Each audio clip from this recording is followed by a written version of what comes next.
నమస్కారం. దేవాలయాలనేవి ఉండగా దేహమే దేవాలయం అనే పదం అనేది ఎందుకు వచ్చింది? ఈ విషయం గురించి మనందరితో మాట్లాడడానికి మనతో ఉన్నారు ప్రముఖ ఆధ్యాత్మికవేత్త, ఆర్షవిద్య తపస్వి, ఆదిశంకరాచార్య భక్త సమాజ వ్యవస్థాపకులైనటువంటి బ్రహ్మశ్రీ పసర్లపాటి శ్రీనివాస బంగారే శర్మ గారు. నమస్కారం అండి. నమస్తే అమ్మా.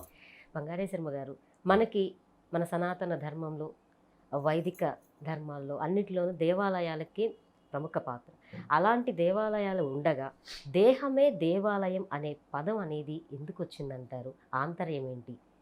ఇప్పుడు భారతదేశంలో ఏది కొలిచినా ఏది చేసినా బాహ్యము అంతర్ముఖము అని రెండు ఉంటాయి. బయట ఏది ఉందో బ్రహ్మాండంలో అదే పిండాండంలో ఉంది.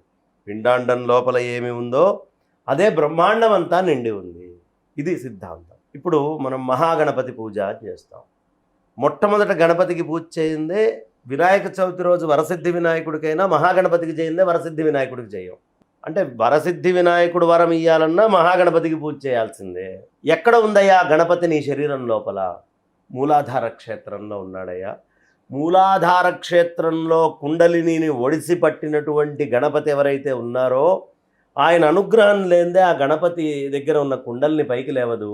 అది లేవకపోతే స్వాధిష్టానంలో బ్రహ్మ కానీ, లేదు మణిపూరంలో ఉండే విష్ణువు కానీ, అనాహతంలో ఉండేటువంటి పరమేశ్వరుడు కానీ వీళ్ళు కూడా ఏమీ చెయ్యలేరు.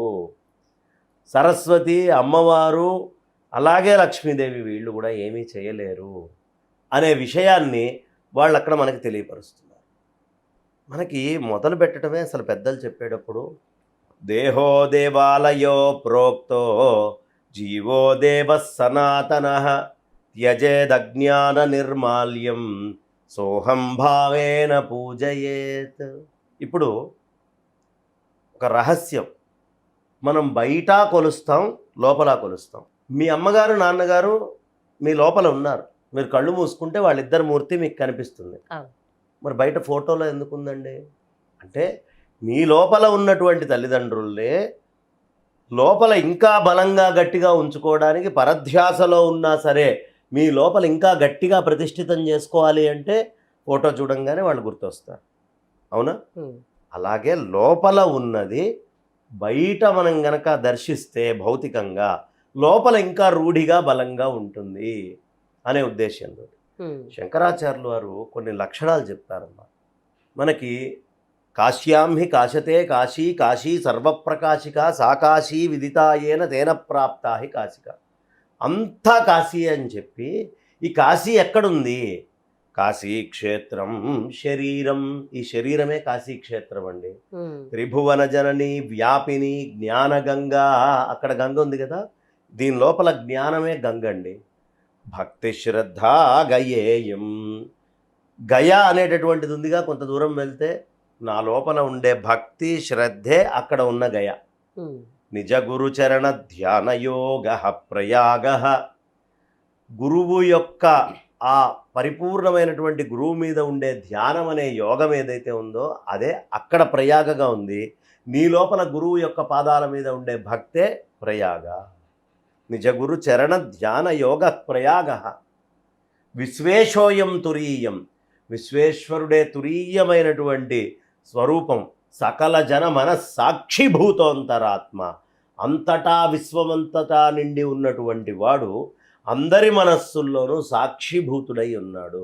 ఇంతమంది మనస్సుల్లో విడివిడిగా ఉన్నటువంటి దాన్ని అందరి మనస్సుల్లో ఎప్పుడూ సుప్రతిష్ఠితం చేయడం కోసం బయట దేవాలయం కింద మనం కడతాము. కాబట్టి ఆ దేవాలయము అనేది ఏమిటి అంటే శంకరాచార్యులు వారు చెప్తారు, సకల జనమన సాక్షి విశ్వేశోయం తురీయం సకల జనమన సాక్షిభూతోంతరాత్మ దేహే సర్వం మదీయే యది వసతి. నా శరీరం లోపలే అన్నీ ఉంటే, అంటే గయ ఉంది, ప్రయాగ ఉంది, కాశీ ఉంది, గంగ ఉంది, అమ్మవారు ఉన్నారు, అన్నీ నా శరీరంలోనే ఉండగా పునఃతీర్థమన్యత్కిమస్తి. నాకు ఇంకొక తీర్థం అవసరమా అంటారు శంకరాచార్యులు. బయట శ్రీచక్రానికి పూజ చేస్తారు. ఎక్కడుందయ్యా ఆ శ్రీచక్ర శక్తి? మొత్తం మన శరీరం లోపలే ఉంది.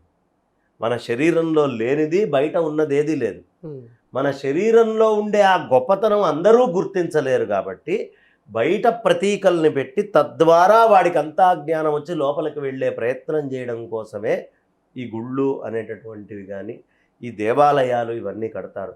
అందుకనే శంకరాచార్యులు వారు మనకు మహన్యాసం చెప్పుకుంటాంగా, అక్కడ చెప్తాం ప్రత్యేకంగా, దేహో దేవాలయో ప్రోక్త జీవో దేవ సనాతన త్యజేద్ అజ్ఞాన నిర్మాల్యం సోహం భావేన పూజయేత్. నేను అది ఒకటే అని తెలిసిన తర్వాత బయట గుడి అవసరం లేదు. నేను అది ఒకటే అనే స్థాయి రానంత దాకా బయట గుడి ఉండి తీరాల్సిందే. ఎలా అయితే రూఫ్ వేసేటప్పుడు, ఇల్లు కట్టేటప్పుడు చెక్కలతోటి సెంటరింగ్ చేస్తాం. ఈ చెక్కలతోటి చేసిందో ఇనప వస్తువులతోటి చేసిన సెంటరింగ్ మీదో సిమెంట్ పోస్తాం. ఎప్పటిదాకా ఈ చెక్కలు అవసరం? సిమెంట్ గట్టిగా అయిందాక, నీళ్లు పోసి చేసిందాక. ఈ దేవాలయాలు అనేవి కూడా నీ లోపలే పరమాత్మ ఉన్నాడు అని గట్టిపడేంత దాకా, రూఢి అయ్యేంత దాకా సెంటరింగ్ ఎలాంటిదో అలాంటిది వేసి నీలోనే ఆ పరమాత్మ ఉన్నాడు అని తెలిసిన తర్వాత రూఫ్ కట్టుకున్నాక సెంటరింగ్ ఉంచుకోవడం పిచ్చితనం కదా. అలా వాడు దాని నుంచి బయటకు వచ్చి ఆ ప్రత్యక్షమైన ఆనందంలో ఉండిపోతాడు. వాడి శరీరమే దేవాలయము అనే విషయం వాడికి తెలుస్తుంది. మరి ఇటువంటి శరీరాన్ని ఏ విధంగా కాపాడుకోవాలంటారు? ఎప్పుడూ ధర్మాన్ని ఆచరించాలి, మోక్షాన్ని కాంక్షించాలి, ధర్మ మోక్షాల మధ్యలో అర్థకామాలని ఆచరిస్తూ వెళ్ళాలి.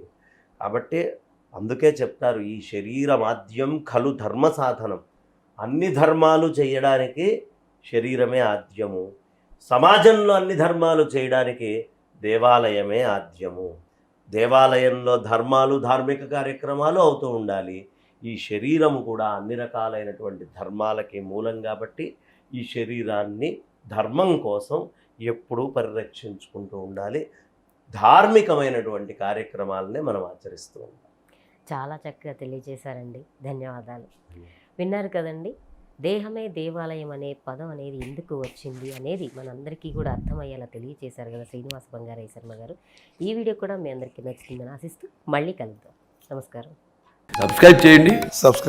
Please do subscribe to Please like, share and subscribe to top Telugu TV. Top Telugu TV.